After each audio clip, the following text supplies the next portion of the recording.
श्रवण करें, शिव महापुराण में वर्णन आता है कि गंगा जब नहाते हैं तो सबसे पहली डुबकी व्यक्ति अपनी लगाता है। किसकी लगाता है? स्वयं की।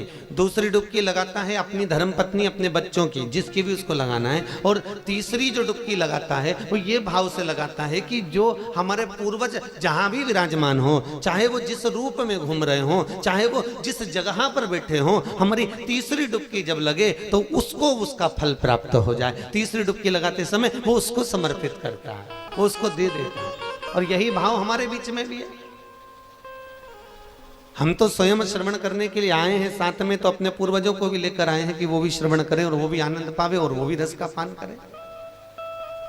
7,39,00,000 शब्द, 18,000 श्लोक, 335 अध्याय और 12 स्कंद के एक शब्द का संबोधन भी अगर हमारे जीवन में उतर जाए, और ना जाने कितनी कितनी बार कथा श्रवण करी होगी, पूरा जीवन निकल गया किसी किसी का। लोग गर्व से कहते हैं हमने इतनी कथा सुनी, कोई कहता है हमने इतनी सुनी, कोई कहता है हमने इतनी श्रवण करी, कोई कहता है हमने उसकी इतनी बार सुन ली, कोई कहता है हमने उसकी इतनी बार सुन ली। पर यह समझ में नहीं आता, सुनी तो घनी सारी,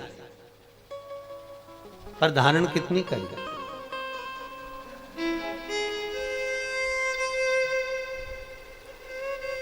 पोथी पढ़ पढ़ जगमुआ पर पंडित भयो ना कोई, 2.5 आखर प्रेम को पढ़े सो पंडित। अब 2.5 अक्षर ही क्यों लिखा?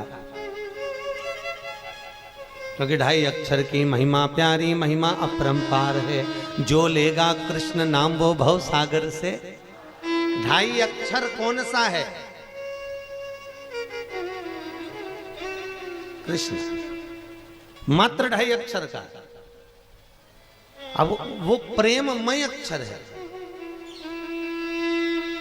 केवल उस प्रेममय अक्षर को जिसने धारण कर लिया, उस कृष्ण को जिसने अपने भीतर बिठा लिया, जिसने उस कृष्ण को अपने अंदर उतार लिया,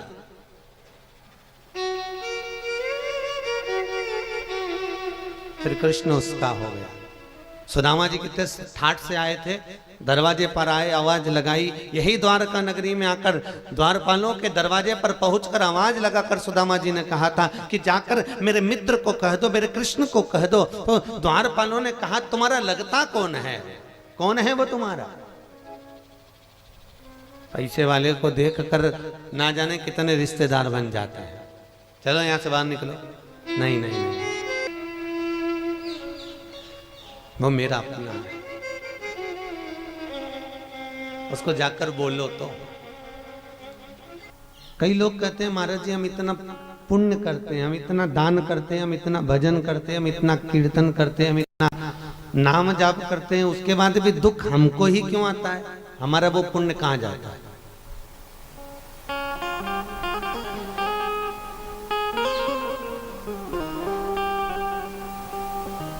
हमारा पुण्य गया कहां? देखो भाई, माना तुमने कमाई अच्छी करी है, खूब कमाया, खूब कमाया, 10,000 रुपये महीना तुम्हें मिल रहा है, 15,000 रुपये महीना तुम्हें मिल रहा है, पर खर्चा भी तो देखो, गैस की टंकी में चले गया, लाइट में चले गया, मकान के कमरा का किराया में चले गया, बच्चों के स्कूल में चले गया, पढ़ाई लिखाई में चले गया। अब कुछ बचा पाओगे क्या? हाथ में कुछ बचा ही? थोड़ा बहुत बचा था तो 4-6 मेहमान आ गए, उनके खर्चे में चले गए, आया गया में चले गए।